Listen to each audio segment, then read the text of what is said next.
Okay, so last night I actually began it, and I was explaining a little bit at the Watford Sangha about how Bhaktivinode Thakur predicted the appearance of Srila Prabhupada.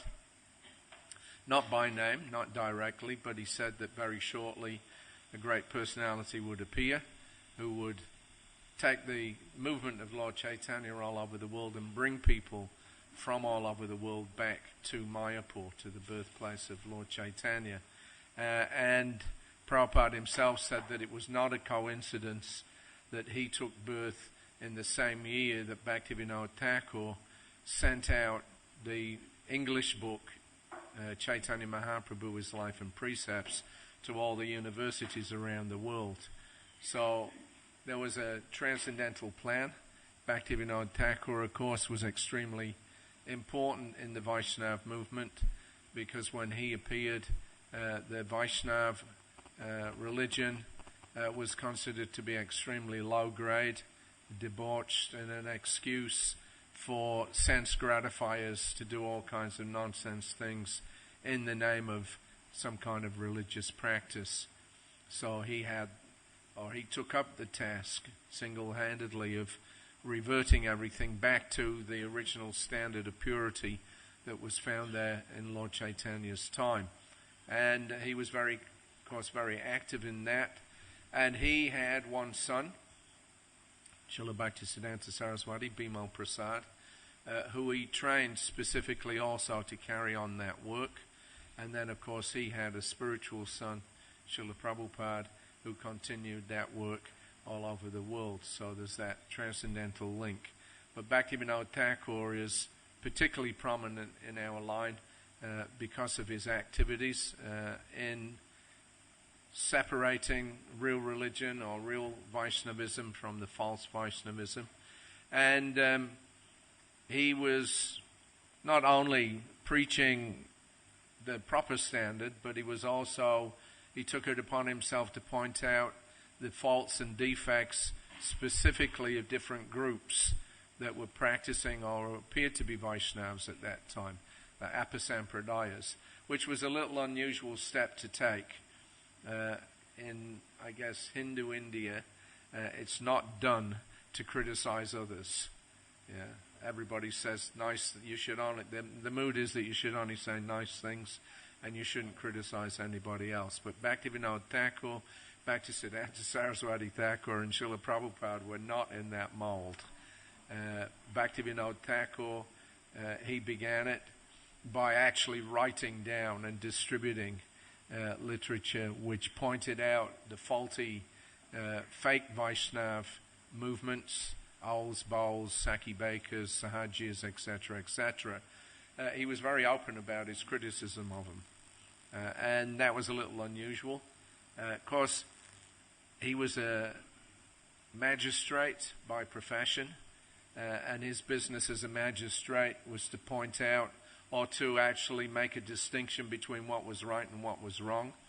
And actually, he had to pass judgment on people. So sometimes people have this sentimental idea that you should not pass judgment on anybody. And that's all right, so long as you don't know the standard properly, clearly, then don't say anything to criticize others. That example is there that, all the waves in the Ganges are all equal, because they're all Ganges. But at the same time, actually for the purpose of restoring Vaishnavism, Bhaktivinode Thakur had to criticize.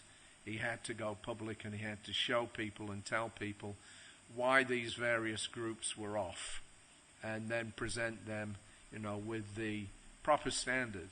So that was his business, both as a magistrate and as a spiritual preacher, that he had to make a judgment between what was right and what was wrong.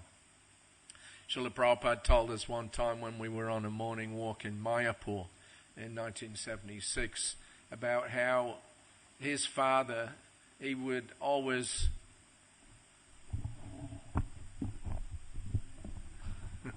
it's not going through.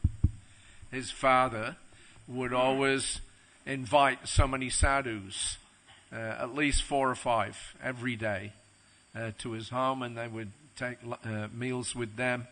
And he said sometimes his father was even buying marijuana that he would give to one local sadhu, and the sadhu would smoke it. So Tamal Krishna Maharaj asked Srila Prabhupada, why was he doing that? So, because we have our rules and regulations. So Prabhupada said, no, he said, we learned that distinction from our spiritual master Bhaktisiddhanta Saraswati. But otherwise, in general society, anybody that looked like a sadhu, then all right, they give them that respect. And in those days, it was not considered to be particularly bad, to smoke marijuana. So many sadhus, so-called sadhus, were doing that. He said, of course, that is low class. That is on the lowest class. But his father, he said, was not making that distinction. All right, he's a sadhu, give him what he wants, whatever he requests. So this gentleman was requesting some marijuana. He would go and buy it for him and give it to him, because it wasn't illegal in those days either.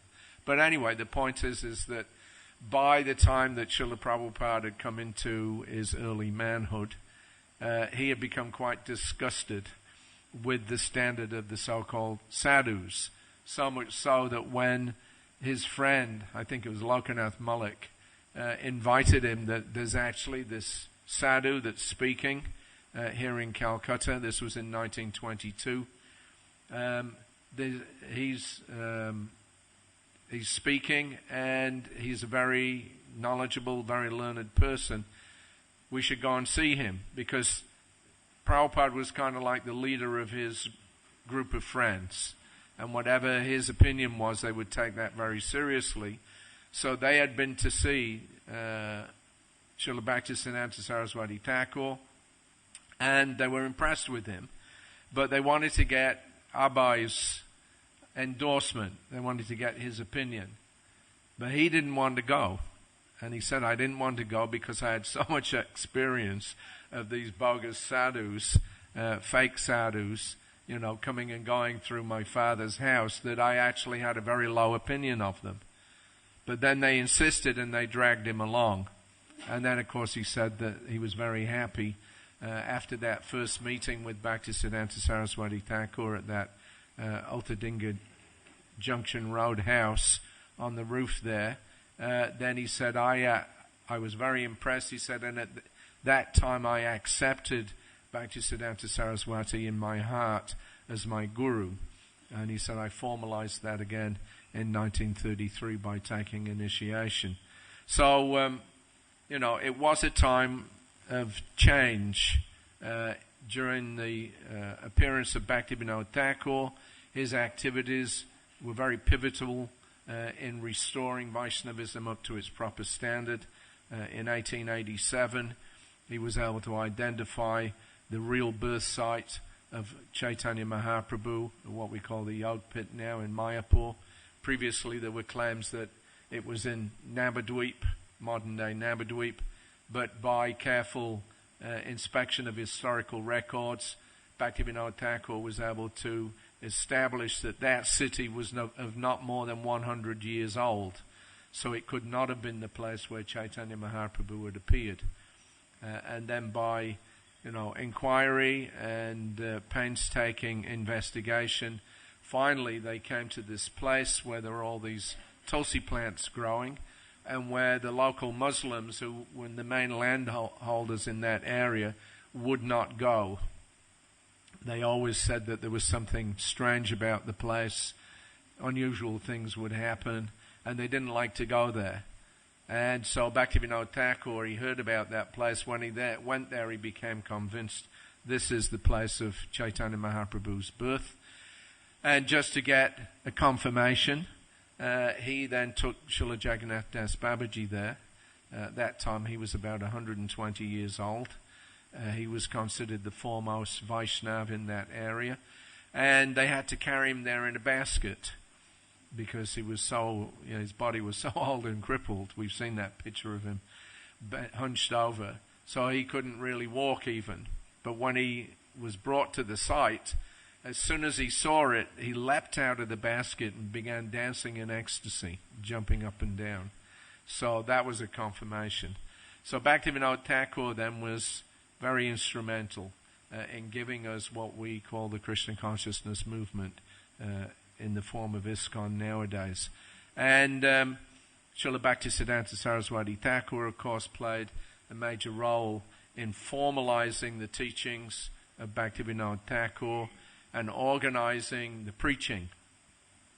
Bhaktivinoda Thakur was also preaching extensively. He was traveling from village to village, and sometimes as many as 10,000 people would come to hear him talk. So it wasn't a small thing, it was a very big thing. The whole of Bengal was being educated or re-educated by Bhaktivinoda Thakur. Then Bhaktisiddhanta Saraswati, he then, being trained by his father, he took up the mission of preaching, and he, of course, formalized everything in the form of the Gaudiya Mat. He started giving initiation to people, non-Brahmins, and putting them in saffron and sending them out, making them sannyasis, and very rigidly establishing the proper principles of Gaudiya Vaishnavism. And then, of course, Prabhupada learnt from that, and he continued the same thing. So we were in Mayapur for about 2 months at the beginning of 1976. Prabhupada got there on March the 17th and stayed through till the 21st of March. Sorry, he got there on January the 17th. He stayed through till the 21st of March, so it was about 2 months. And whilst we were there, then there was some discussion about Srila Bhaktisiddhanta Saraswati's younger brother, who was the only surviving member of the family at that time, Lalit Prasad. So he had a place in Biyanagar. So that, of course, is the birthplace, Ulagram, Biyanagar, where Bhaktivinoda Thakur made his appearance and spent his early childhood. So there was some temple there still is, and there's some museum, kind of. And at this time, there was some talk about the possibility of ISKCON doing something in Biyanagar, either taking over the temple there or leasing some land and having our own temple, something. There was some discussion going on. So this was on the 21st of March.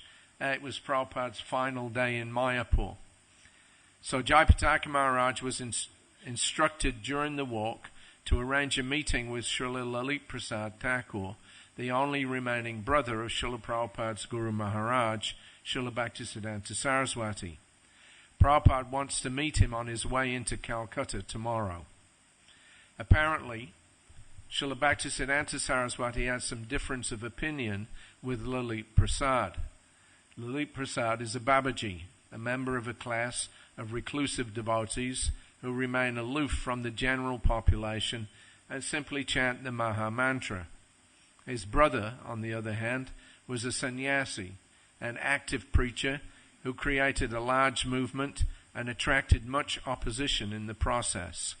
Apparently, Lalit Prasad considers himself to be more confidentially situated in his relationship with the previous acharyas and Krishna. So there was some difference of opinion there.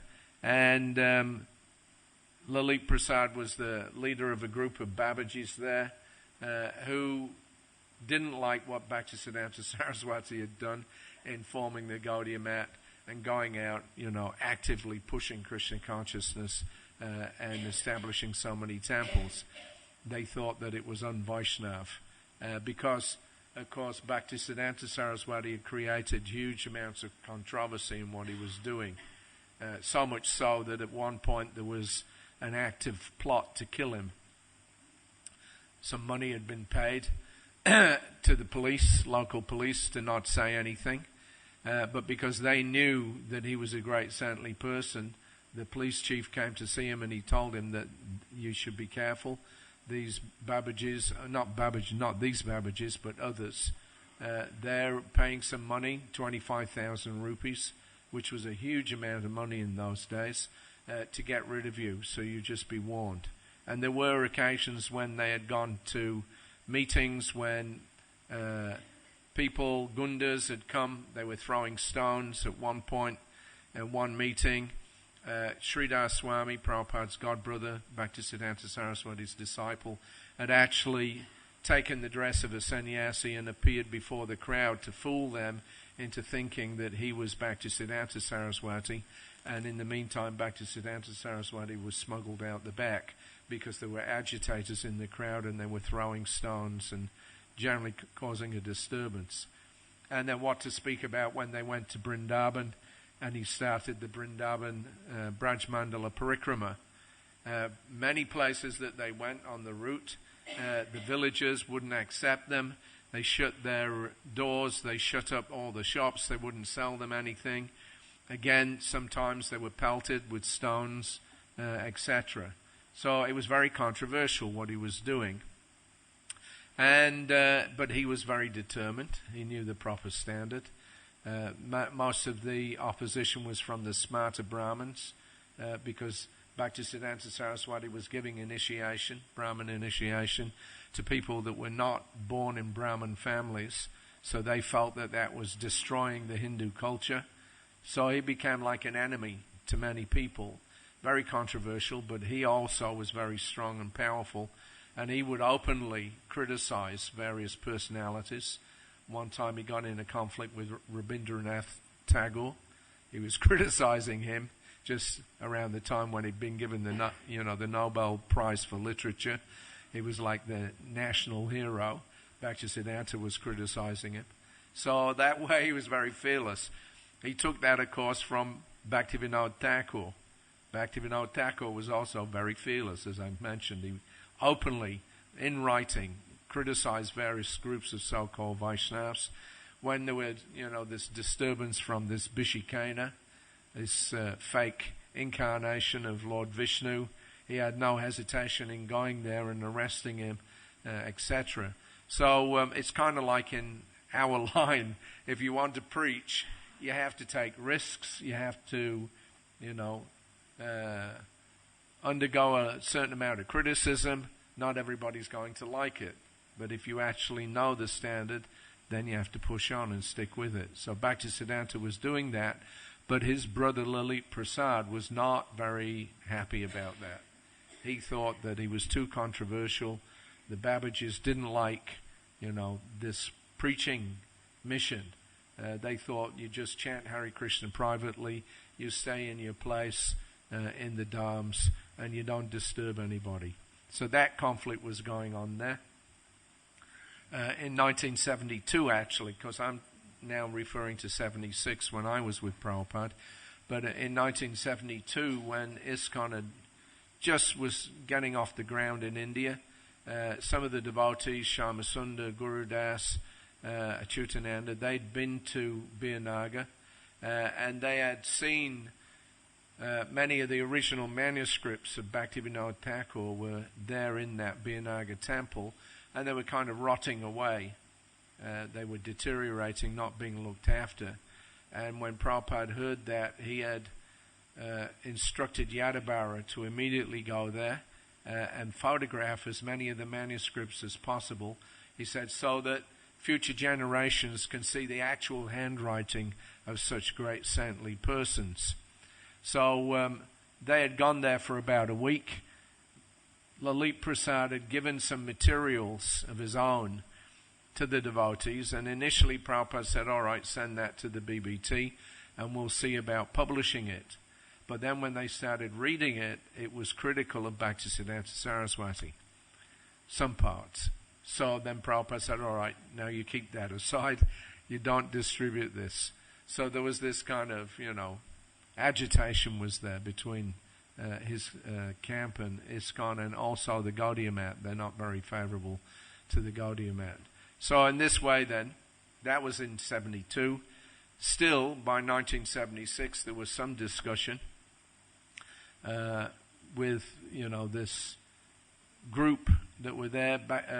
Lalit Prasad Thakur had some management committee of the Birnagar temple, and so there was some discussion whether we could do something there. So despite this, Prabhupada has been negotiating to get either a lease or ownership of the birth site of Srila Bhaktivinode Thakur, the father of Bhaktisiddhanta Saraswati and Lalit Prasad, and also our spiritual great-great-grandfather. He wants to renovate the place and maintain a preaching center there. Prabhupada has met with Lalit Prasad previously, who said that he was willing to cooperate with us. He has not been able to develop the birth site, but still some of his men are hesitating. He has a committee to manage his affairs, and now it appears that they want another meeting.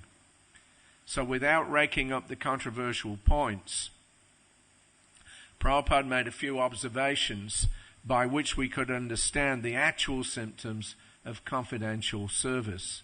So that was his claim: we are confidential, Bhaktisiddhanta was not. So he said, what is the use of such men? Why is he keeping these men? They cannot do anything. He gets some pension and he spends that money, but they are not doing anything. So what is the meaning of this so-called committee? Jayapataka Maharaj told Srila Prabhupada that the Thakur has admitted that many times he has told some of his men to leave their family life and take up preaching, but they don't do it. How they'll do it, Prabhupada rejoined. They do not know how to preach, neither they are trained up. That means it is his disqualification. He could not train them to preach.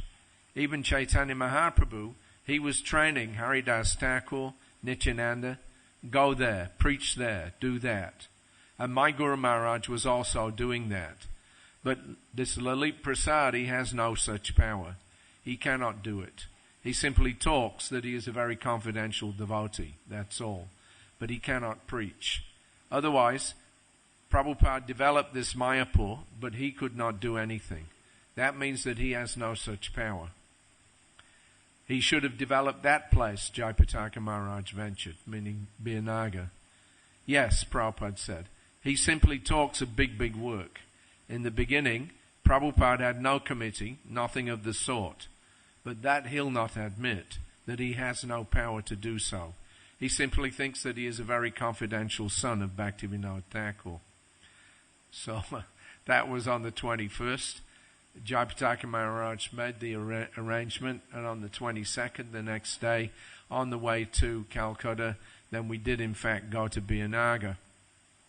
So we stopped off at the ashram of Srila Lalit Prasad, the brother of Srila Bhaktisiddhanta Saraswati Thakur.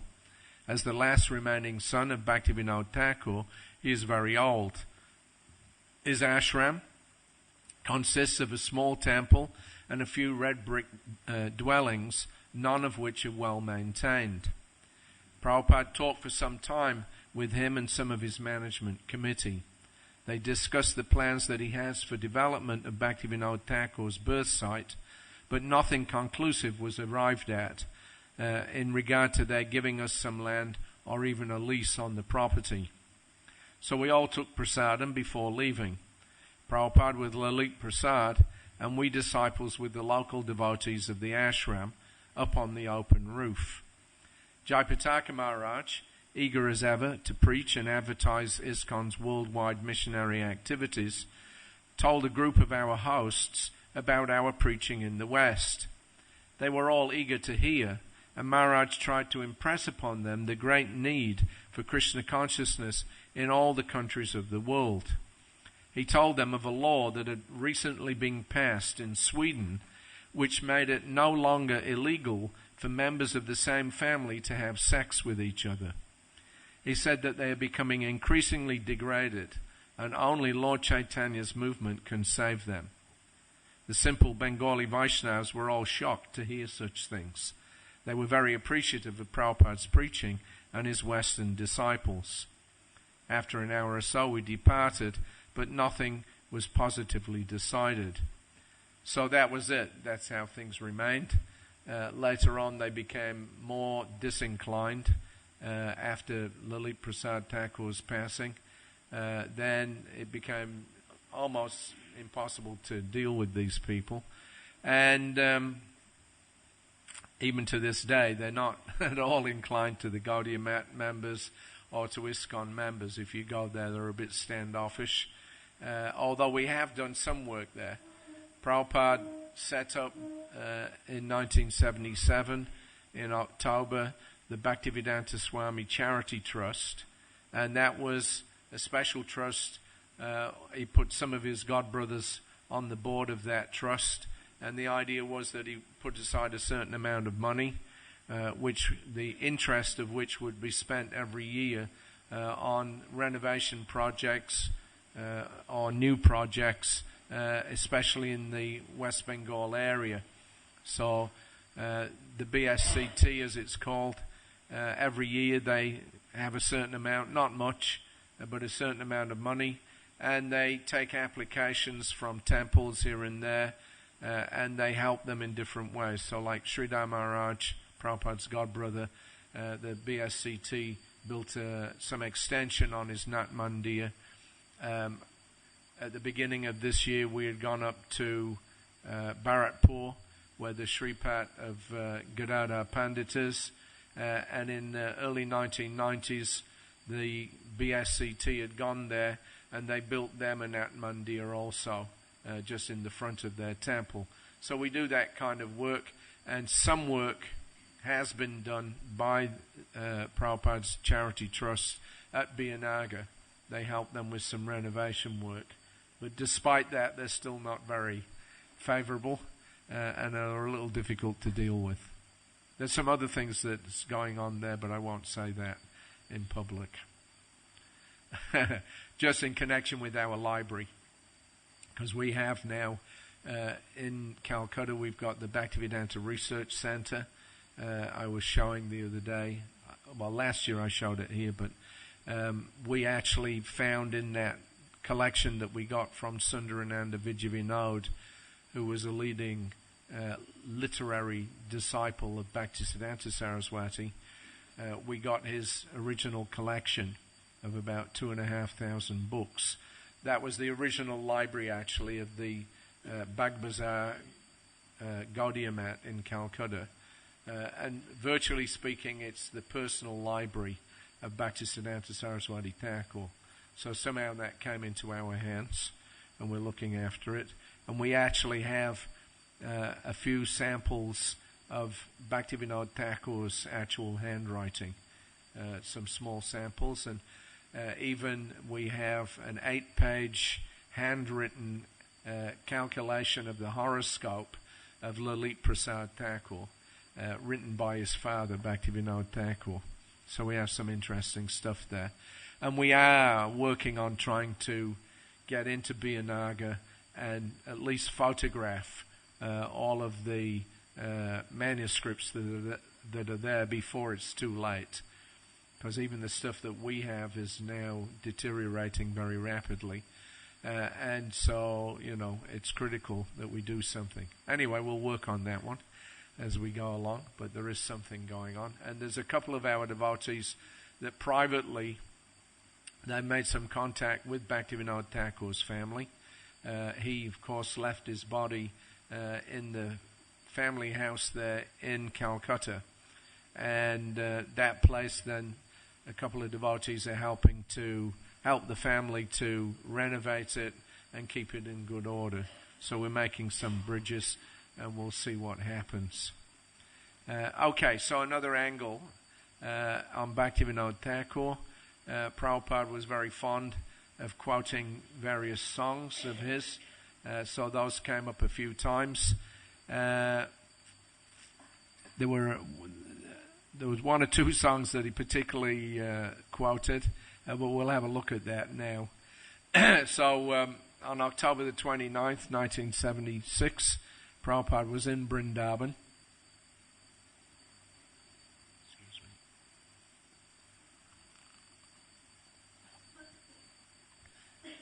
And he was giving a class on the 5th canto, chapter 5, text 7.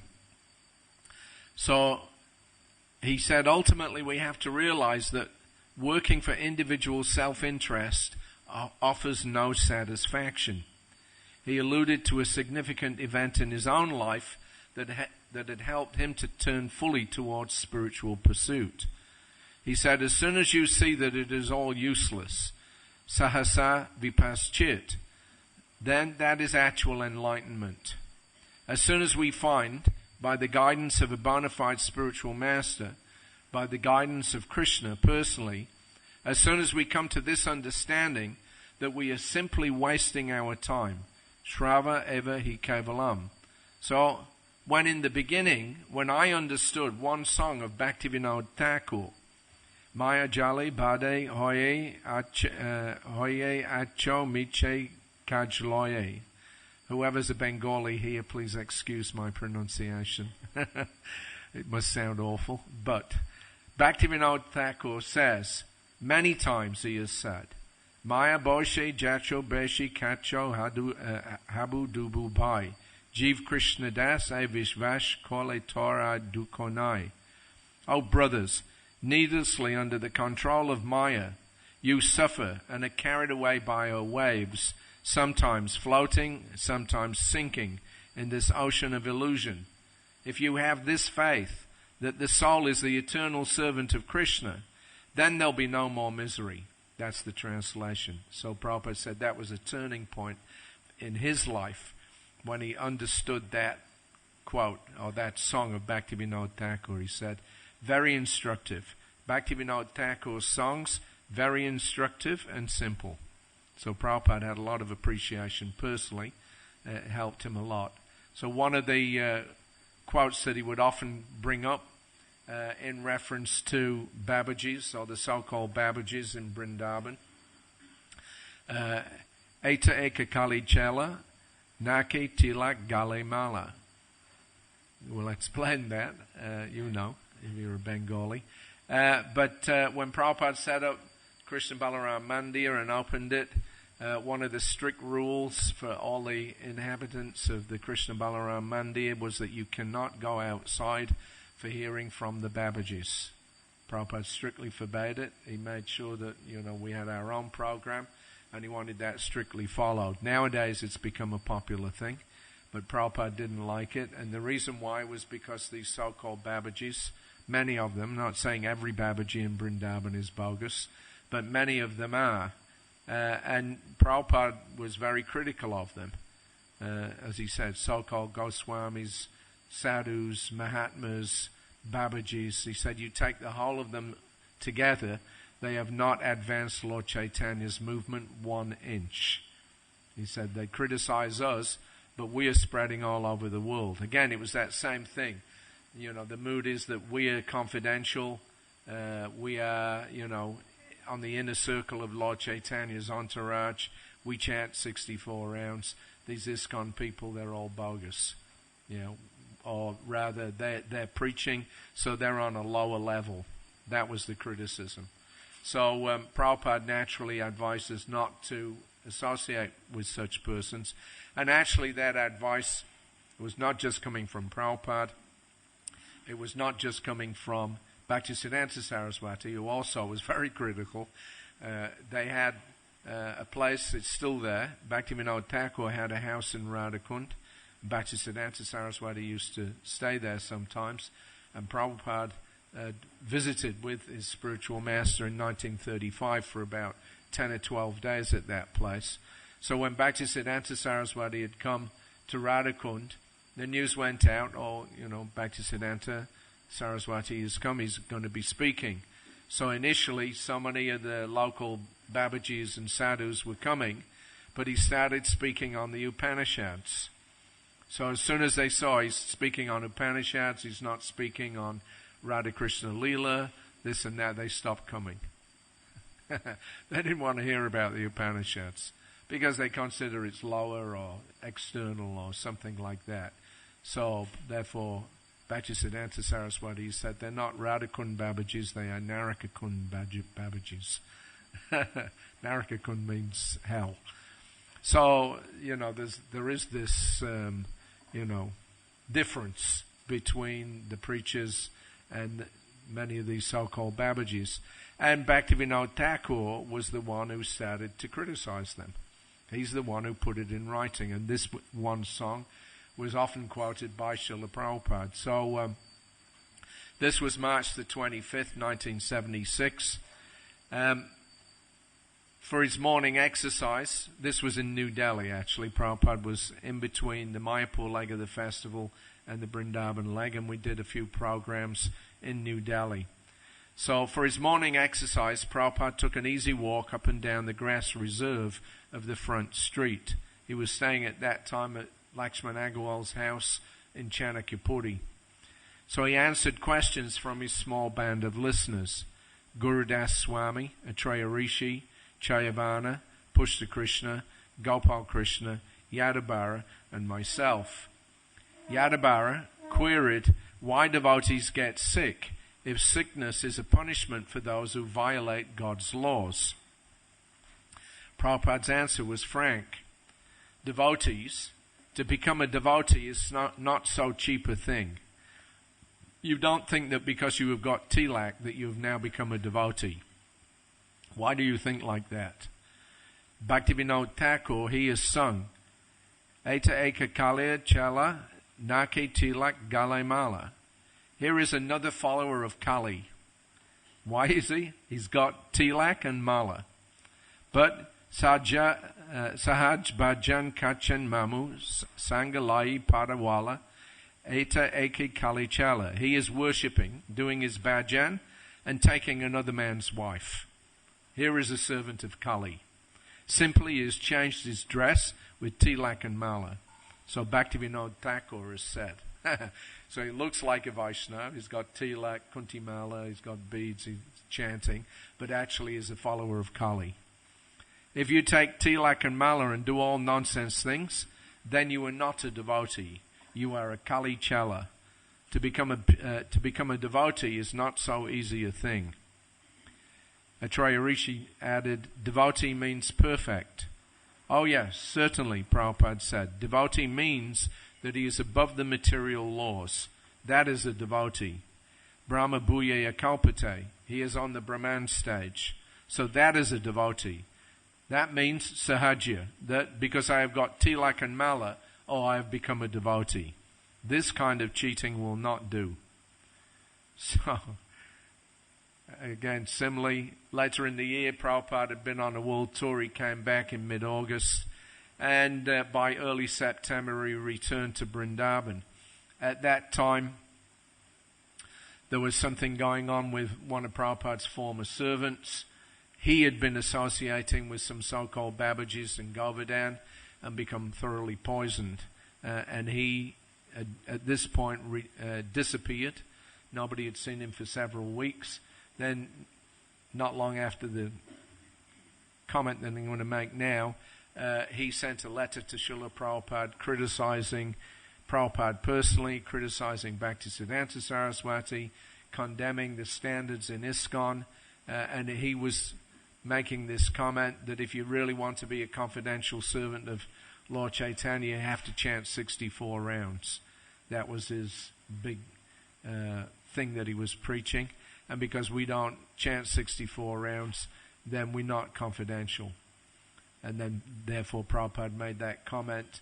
You take all the Babajis and Sadhus and Mahatmas in Vrindavan and put them all together. They've not advanced Lord Chaitanya's movement 1 inch, whereas we're spreading all over the world. In other words, who is actually confidential? The ones who just sit down and make a show of chanting, or the ones who are actually doing the work and fulfilling Lord Chaitanya's desire and prediction? That's, Anyway, so Prabhupada was very much aware, of course, of what goes on in Vrindavan in various places. He had lived there himself for a number of years. Of course, he was resident in Radha Damodar. Before that, he had been coming and going between the Bamsi Gopal temple at the back of Kasi Ghat and various other places. So he knew very well what was going on in Vrindavan. And therefore, he was very cautious about us mixing with certain kinds of characters that were there. So September the 7th, Prabhupada had been there about 5 days in Vrindavan, 1976. Prabhupada opened his half-hour lecture with a warning about the dangers of hearing from the Mayavadis.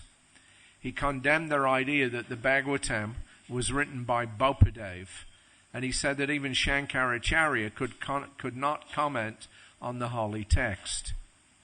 He said he wrote comments on the Bhagavad Gita, Shankaracharya, but he could not touch the Srimad Bhagavatam because in the Bhagavatam things are so nicely set up, Kritvanu Kramya, that it is not possible by the Mayavadis to prove that God is impersonal. They cannot do that. Nowadays they are reading Bhagavatam in their own way, but that does not appeal to any sane man. Sometimes I've seen a big Mayavadi is explaining one verse from the Srimad Bhagavatam, that because you were God, therefore if you were pleased, then God is pleased. So this is their philosophy, that you do not require to please God separately. So if you were pleased by drinking wine, then God is pleased. This is their philosophy. Therefore, Chaitanya Mahaprabhu has condemned this Mayavadi commentary. Prabhupada went on to say, they are very, very envious to Krishna. Krishna is Dvibhuja Mulidha, Shyamasundar. And the Mayavadi explains, oh, Krishna has no hand, no legs. This is all imagination. So how much offensive it is, they do not know. But to warn people like us, Chaitanya Mahaprabhu is plainly warned, don't go to the Mayavadis. He said that the Mayavadis are to be found even here in Vrindavan, but they may not appear obvious to the untrained eye. So you should be very, very careful, he said. Don't go to hear any Mayavadi. There are many Mayavadis in the dress of Vaishnavas. Srila Bhaktivinode Thakur has explained about them that Eta eka Kali Chala Nake Tilak Galimala, that here is a follower of Kali. Although he has got tilak on his nose and neck beads, but he is a Kali Chala. So you have come to Vrindavan. So you be careful, very careful. Mayavadi Bhashya Srunile. There are many Mayavadis here, many so-called tilak mala, but you do not know what is there inside. But the great acharyas, they can find out. They create disturbance only, and therefore we have to follow the Goswamis, the Goswami literature, especially the Bhakti Rasamrita Sindhu, which we have translated as the nectar of devotion. Every one of you should very carefully read and make progress. Don't be victimized by the Mayavadi so-called Vaishnav. It is very dangerous. And actually the Sahajas, Prabhupada explains, they're also, although they say they accept Krishna as God, and the Leelas, Radha Krishna Leela, etc., but they imitate it.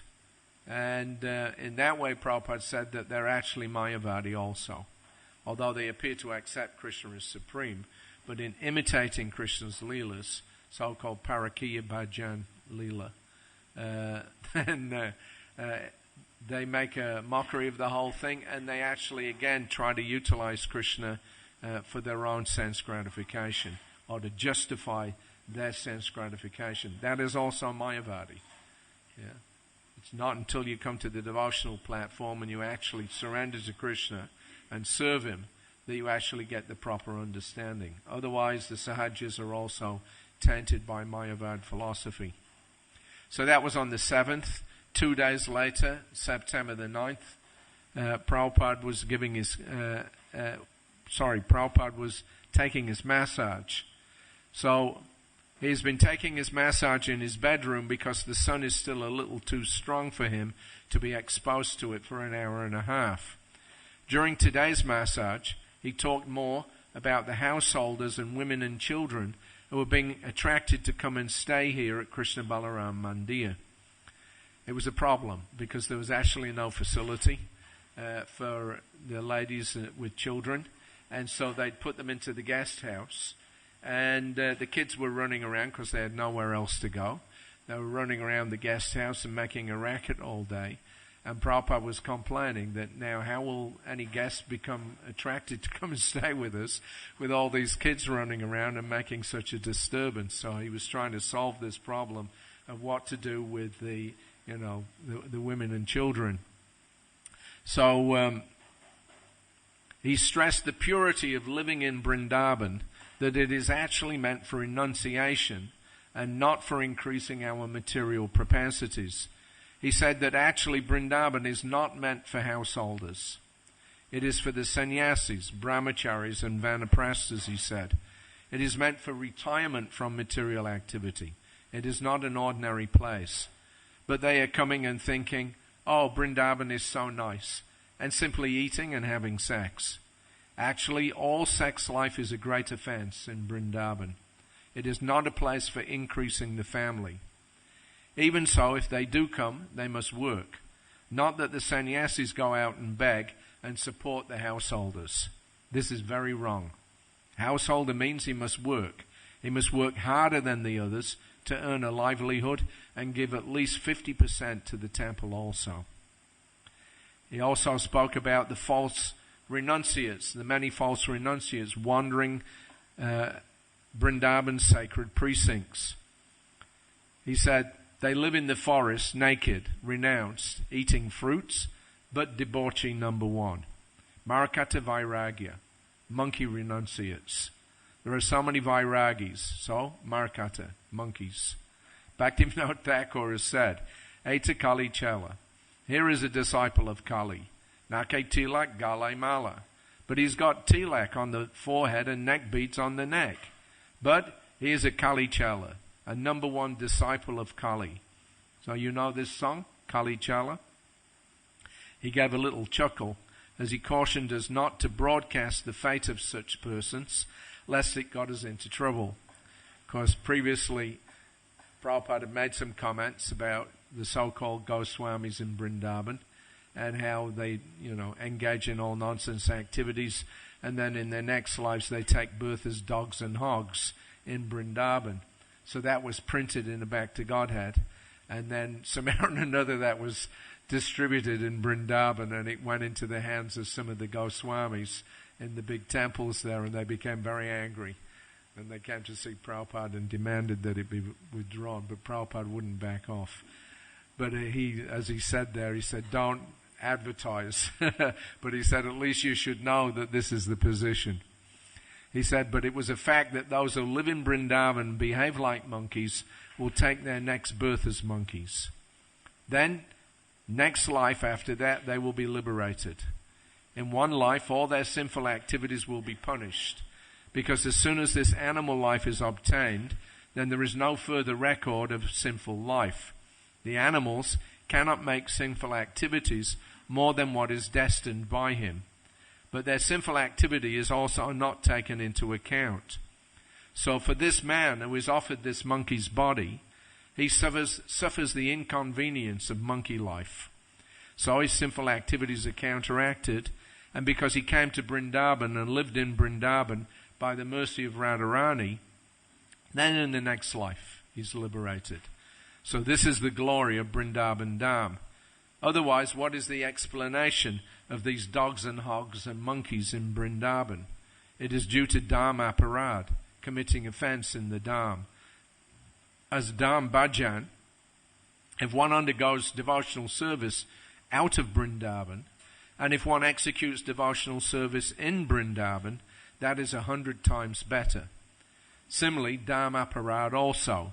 So this Aparad, when the offense is committed outside of Vrindavan, it is not so grievous as committing the offense in Vrindavan.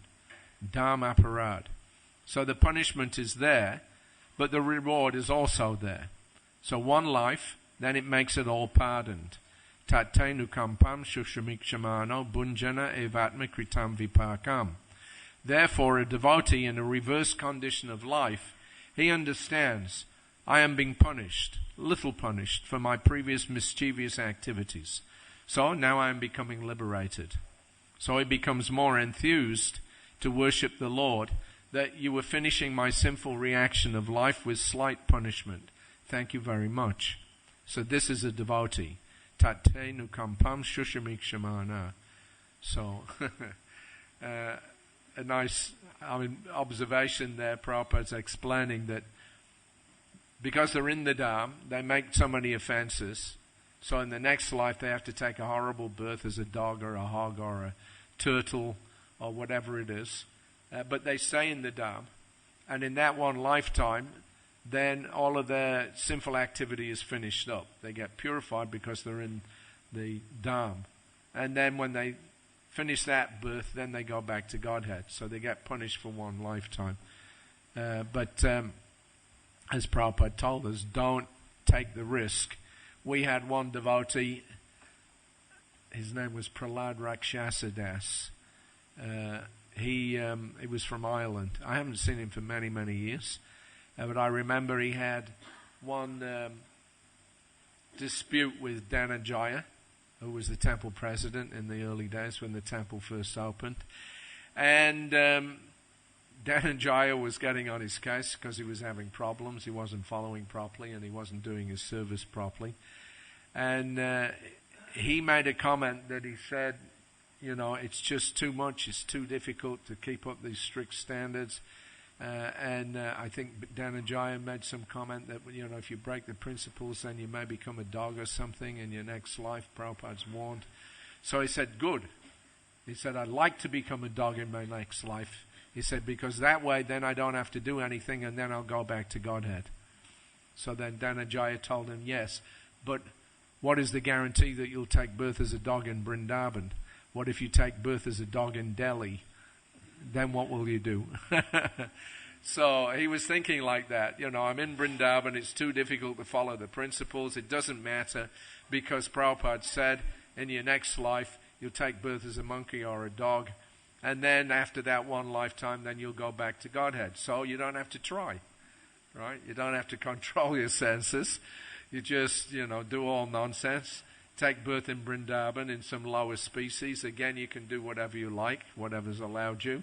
And then at the end of that, then you go back to Godhead automatically. But actually, if you have that mentality, there's no guarantee that you will take birth in Vrindavan.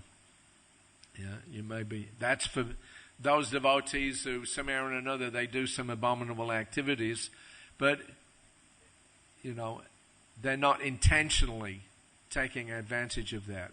That's like the seventh offense in chanting, to commit sins on the strength of chanting the holy name. That mentality is that offense. That, all right, I can do whatever I like. I'm a devotee. I'm living in Vrindavan. It doesn't matter. I'll go back to Godhead automatically. No. That's for those who are devotees. They're trying to serve Krishna, but they may, due to some weakness, commit some offense. So in their next life, all right, they've done something. Krishna gives them that benediction. Finish up all your activities in one lifetime in some lower form, and then you can come back home, back to Godhead. But that's for those who are inadvertently, not those who are deliberately doing. Okay, so it's 8:45. How long do we go for? We should finish? Or not? Who's in charge here? Nobody. Krishna. So what shall I do? Shall I continue on or shall I stop?